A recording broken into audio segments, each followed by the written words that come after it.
You were born on an unremarkable hive world where 40 million people stacked themselves into a city the size of a mountain and called it living. Levels above you, nobles occupied spires that disappeared into the clouds. Levels below, the underhive rotted in ways nobody bothered to address. Your family sat somewhere in between.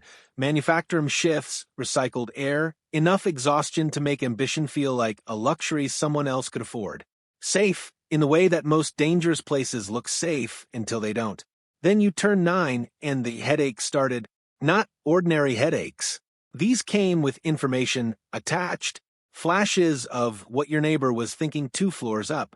The emotional residue of an argument through 3 walls. A pressure behind your eyes like something large pressing its face against thin glass from the other side. You had no vocabulary for any of it. You told your mother. She went quiet in a way that wasn't calm and told you to tell nobody else.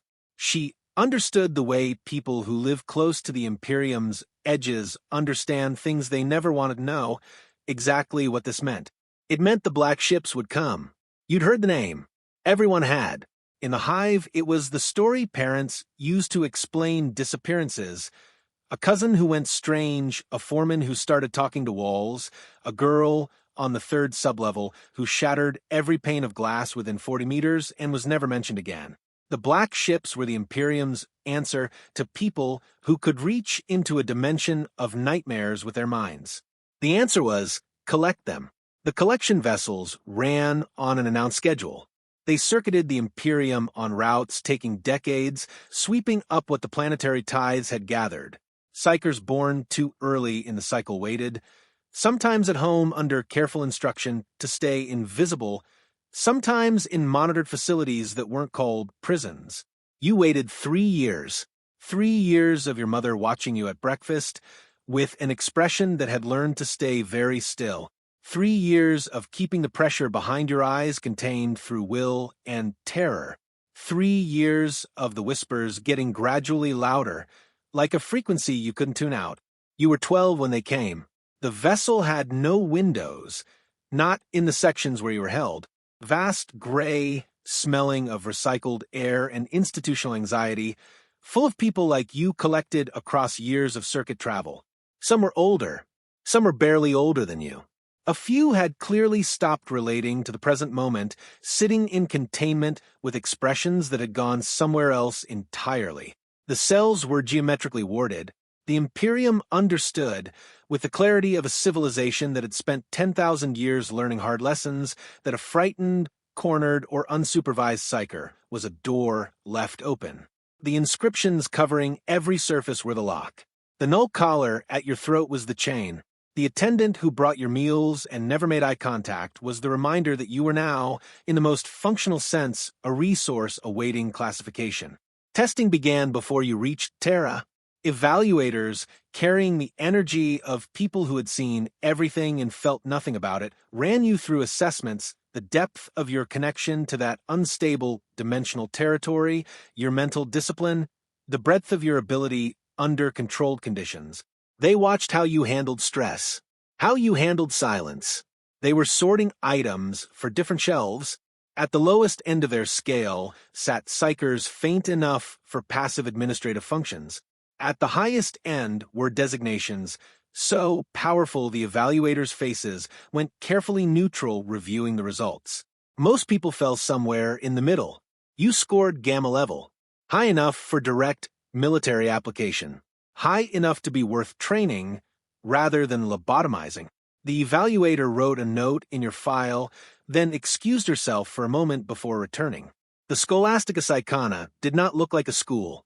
It looked like a fortress that had been told at some administrative meeting that it was technically a school and had made no subsequent adjustments. Walls thick enough to absorb an artillery strike. Wards layered at every threshold. Instructors who communicated one thing clearly: I have been doing this for 20 years, and I have seen what happens when someone stops paying attention. Training lasted years. 3 for the foundational curriculum, longer depending on specialization.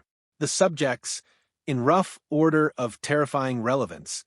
The nature of that unstable dimensional territory your mind could access, the classification of threats emerging from it, methods of recognizing when something was using your mind as a door, methods of closing that door, psychic disciplines under controlled conditions, and psychic disciplines under uncontrolled ones, because war is an uncontrolled condition, and that was where you were going. The door metaphor is the one that stuck. You had always known there was a door inside your skull. The training was about that door, recognizing the pressure from the other side, maintaining the will to keep it shut, understanding that the moment your concentration lapsed, the moment fear or exhaustion eroded your discipline past a critical threshold, the pressure would find a crack.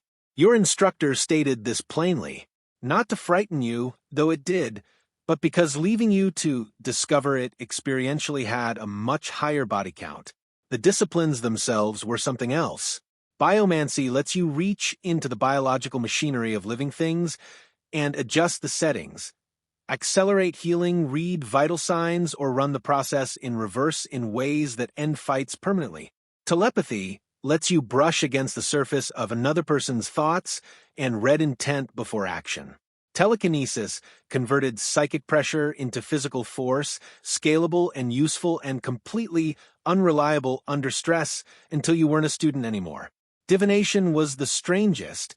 The dimensional territory your mind connected to didn't experience time the way real space did, and a mind that could navigate its currents could sometimes bring back information from directions with no precise name. The lesson on catastrophic psychic failure was delivered with a very specific gravity. That territory was not a tool. It was a hazard. Every time you drew from it to manifest a power, something on the other side could register you doing it. Most of the time, nothing happened. Your technique was sufficient, your will was sufficient, the door stayed shut. But a guardsman who hesitates loses a firefight. A psyker who hesitates loses their mind to something that would very much enjoy wearing their body. You lost 2 fellow students during training. One to possession, handled by the instructors with clinical speed and no subsequent discussion. One to burnout, which looked less dramatic and was in some ways worse. A mind that had spent too long under too much pressure and simply couldn't manage the door anymore. She wasn't dead. She was sitting in a very quiet room somewhere, having exhausted her capacity to be anything else. You graduated. No ceremony. They handed you a document, assigned you a commissar handler, and told you where to report. The regiment was on Calax 4, which the Strategium documents described as experiencing persistent insurgent activity, and which the guardsmen described with considerably less formal vocabulary. Your commissar handler, Lieutenant Vane, was compact and precise and carried the look of someone already measuring you against the experience. The bolter on his hip wasn't there for the insurgents. You understood. The understanding was uncomfortable, and then it settled into something more functional. He was there to prevent the worst outcome, and the worst outcome wasn't you dying in a trench. It was you being the reason 50 guardsmen died in one, because something from that unstable territory noticed the door you'd accidentally left open. His presence was the Imperium's acceptable loss calculation in a uniform walking beside you. The first time you manifested a power in live combat was nothing like the controlled exercises. The noise, the smell of burning promethium, and the chemical signature that mass fear leaves in the air. Your discipline snapped into place anyway, years of training doing what training is designed to do, and the telekinetic pulse that came out cleared a breach in a manufacturing wall and bought the squad moving through it for seconds. The commissar watched. Nothing came through the door. He holstered the bolter more formally than he had drawn it. The whispers were louder near violence. That dimensional territory mirrors emotion, and war generates emotion in volumes that press against the threshold with the weight of something enormous leaning on a door. You had headaches every night that the guardsmen around you read as soldiers' tension, and you didn't correct them. Correcting it would have required explaining what was actually pressing against the inside of your skull, and that conversation rarely made anyone feel better. Vane's end-of-campaign report described your performance as reliable. You had come to understand that this was high praise. Decades moved the way they do when you're being regularly deployed across multiple war zones while managing a permanent low-grade pressure behind your eyes. Campaigns blurred at the edges and sharpened at specific moments you didn't choose and couldn't erase. You became useful in ways beyond blunt telekinesis. Telepathic reconnaissance at the edge of a line, reading the intent-shaped noise from the other side, prevented ambushes on several occasions. Divination, imprecise and exhausting and requiring interpretation that was more art than science, produced actionable intelligence 3 times in circumstances where no conventional gathering was available. You learned your limits, and then you learned that your limits shifted with conditions, and then you learned to manage that uncertainty as a permanent feature rather than a problem to be solved. You also learned what you were to the people around you. Commissar handlers eventually reached a working understanding with functional psychers, professional relationships built on mutual necessity. You kept them safe from what you could accidentally become. They kept you sharp by maintaining the expectation that you would hold your discipline consistently and without complaint. The ordinary guardsmen were a different register. Some managed respect, most managed tolerance. A few never got past the specific discomfort of working beside someone who might read their thoughts and who looked entirely normal from the outside while carrying something that wasn't. You stopped expecting warmth. You started treating the absence of overt hostility as an acceptable social temperature. Your family wrote during the first few years. The letters grew shorter as the distance between your life and theirs became a gap without a bridge. What do you write to someone who spends their days reading surface thoughts in interrogation rooms and their nights managing the cognitive residue of a dimensional territory that never entirely lets go? You tried. They tried back. Eventually both efforts acknowledged, without saying it plainly, that trying was the only thing left that resembled connection. When your mother died, you were 3 transit jumps from her world. The message had taken 6 weeks through the astropathic relay network, carried by other psychers who had gone through the same process you had and spent their lives as communication infrastructure until they burned out. You sat with the information for a long time. The commissar at the time didn't ask what was wrong. He could see you were still containing the door, and that was his metric. Nobody adjusts to warp travel. They acclimate, which is different. A guardsman with 20 transits has learned where to fix his eyes and which things not to look at. A psyker with 20 transits carries all of that plus a layer underneath it that the ordinary crew never encounters directly. That unstable territory pressed against your sensitivity with a weight that had no real space analog. The Geller field, the force keeping the crew safe from direct incursion, registered against your perception like a sound too low for ears but present enough to feel in the structure of your thoughts. You could feel the field. You could feel what was on the other side of it. You could feel that the things on the other side were aware of you with a clarity the field protected against but didn't eliminate. On longer transits, you slept in 2-hour shifts because sleeping deeply during transit was the kind of error that produced very detailed incident reports. You ran cognitive maintenance drills your instructors had given you, exercises that were essentially the psychic equivalent of checking every door in the house twice before bed. When requested by the ship's navigator, you contributed to field integrity during difficult passages, a strange, wordless collaboration between your sensitivity and their talent for reading the currents, never comfortable and always necessary. When you surfaced back into real space, the absence of that pressing weight lasted approximately 8 minutes. Those 8 minutes were the closest thing to peace you knew on transit assignments. You never mentioned this to anyone.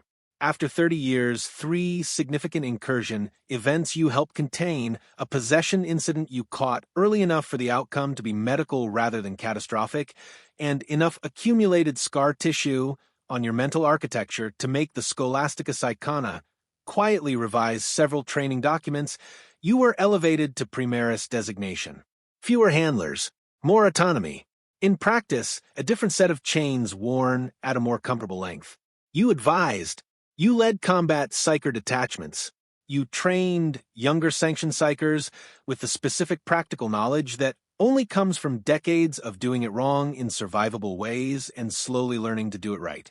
For the first time in your career, something approximated respect. Not trust, the Imperium never fully trusted a Psyker, but the respect given to a precise instrument that consistently performs within specification.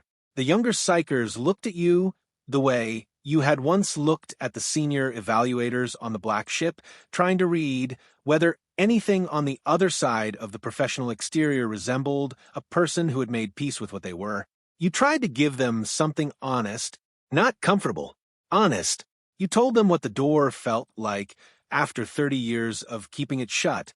You told them that the whispers never went away, but that the relationship with them changed from terror to something closer to familiarity, which was not safe, but was workable. You told them the Commissar's bolter wasn't personal. You told them that being useful to the people standing beside you was the closest available substitute for belonging to them.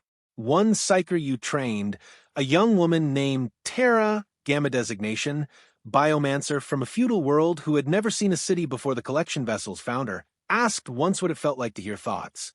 You told her the truth, like standing in a crowded room where everyone spoke a language you almost understood, in voices pitched at a frequency you couldn't tune out, and occasionally someone across the room would say something sharp and clear that landed in your mind uninvited and stayed.